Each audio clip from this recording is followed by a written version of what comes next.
you really want me on the team. What's your approach to recruitment? You want first place, come play with me. You want second place, go somewhere else. Like I would watch Magic play. I'd watch Michael play. And I would see them do these unbelievable things, and I'd say, you know, can I get to that level? I don't know, but let's find out.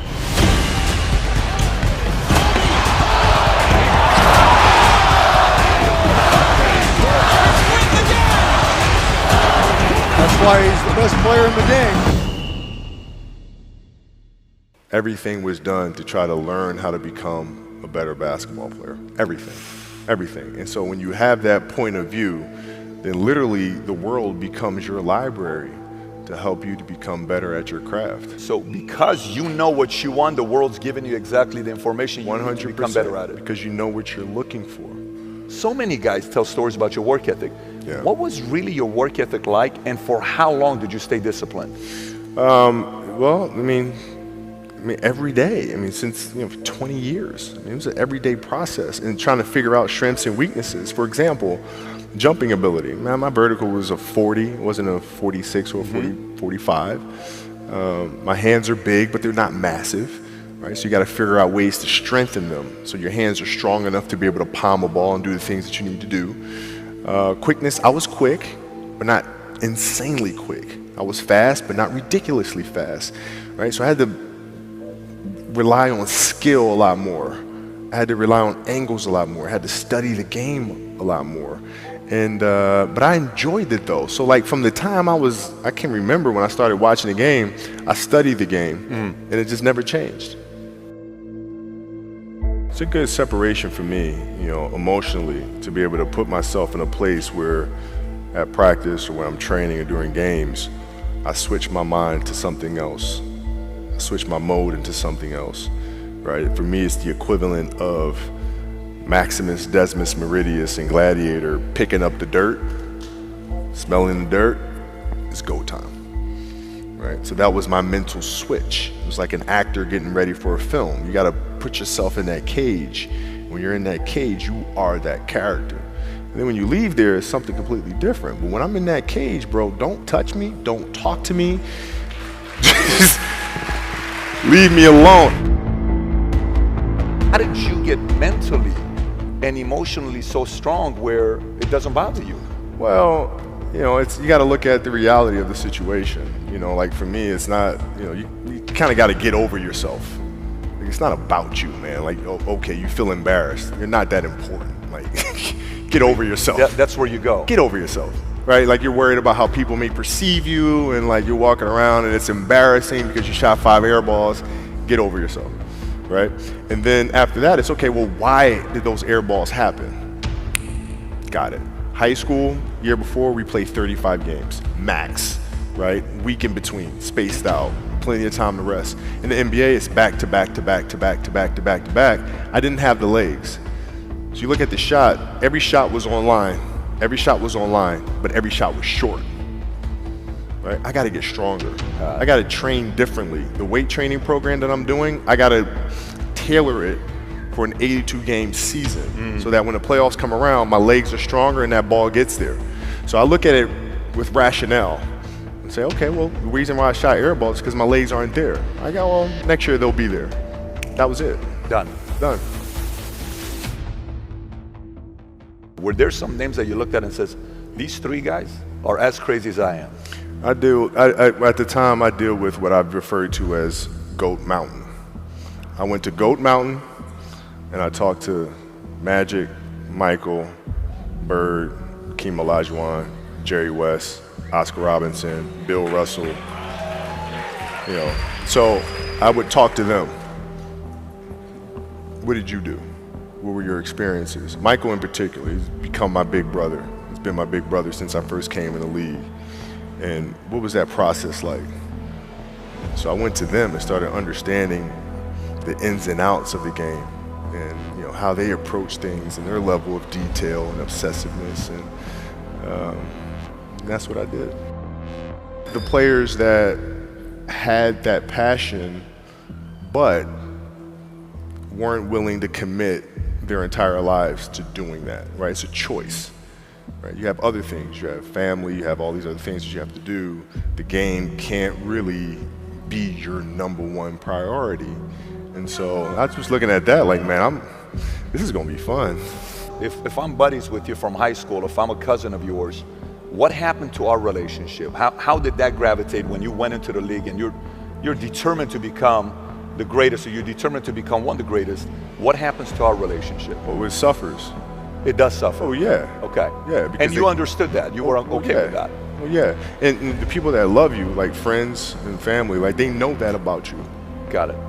So they let you be you. And when you reconvene, you pick back up where you left off. Mm-hmm. But make no mistake about it, everything in between is lost, right? So those long-term relationships, the commitment of time of, taking vacation. Like I see a lot of players take vacations with other players that are close friends. And they'll just take vacations just to take vacations, or just hang out just to hang out. Like I never did that. Why not though? Why didn't you do that? Well, because when I retire, I didn't want to have to say, I wish I would have done more. I don't want that. I don't want that. You got a lot of people paying their hard-earned money to come watch you perform. Perform. It's your job to be in shape. It's your job to be strong enough to perform at that level every single night. And as a competitor, I'm not ducking shit. Like, it's not, oh my God, my back hurts, I'm sore, we got to play Vince Carter and Toronto Raptors tonight. We actually had this happen. We had a game against Toronto in 2000, and Vince was tearing the league up. My back was jacked. But like the perception of that, like what? Kobe's missing the game against Toronto and Vince Carter because my back was really spasming. But people will be like, what? Oh, he's ducking Vince. Excuse me? No, I don't think so. So I would be in the layup line like, okay, there's a lot of days where you can rest and recover. Today ain't one of them. Your back can bother you any other day. That shit ain't bothering me today. Wow. He gonna have to see me today. Yeah. Oh man. Yeah. If you're looking at a big investments you got to make, what is the decision-making process there? Do you call? Is there first you do your own research? You take this much time. You call an advisor. Is there a system you follow? It's pretty simple for me. It's do you understand the business? Is it a business that you can help in some form or fashion? What are the barriers of entry to that business? And then the entrepreneurs themselves, the company itself, right? Do they have a culture that you believe is sustainable? Are these leaders people that you believe in? Are they people that are obsessives? And in turn, have they created a culture of obsessiveness? So I tend to look at those 4 factors, and that's it. That's big right there, by the way. I don't know if you guys caught that right there. That's pretty massive right there. Same determination. What's your current work schedule look like today? It's different because I personally am not writing every word of the novels. I am not animating the films. What I have to do now is make sure that the people that we bring in, these obsessives that we bring in, are challenging themselves to do the best job that they think they can do. That's what I'm there for, is for them to constantly look in the mirror and self-assess and challenge themselves.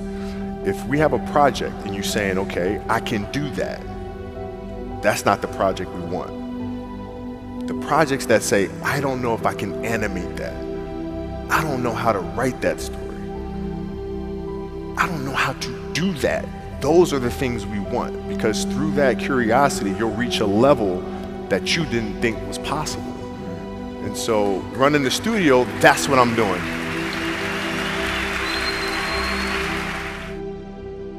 You're playing against the Golden State Warriors. Score is 107-109. You guys are close to getting into the playoffs. You know exactly what happens in the game. You go up, you're about to take your shot, and then all of a sudden, boom, Achilles happens, right? He went and hit the free throws, and then you walked off the stage. Yeah. And you got the surgery done. I went in the trainer's room, my kids are in there, and they're looking at you and stuff, and I'm looking at them, and I'm like, it's all right, Dad's gonna be all right. It'll be fine. It'll be all right. It'll be all right. It'll be all right. As a parent, you gotta set the example. You gotta set the example. This is another obstacle. This obstacle cannot define me. It's not gonna cripple me. It's not gonna be responsible for me stepping away for the game that I love. I'm gonna step away on my own terms. And that's when the decision was made that, you know what, I'm doing it. I'm doing it. You're a freaking beast, bro. Yeah,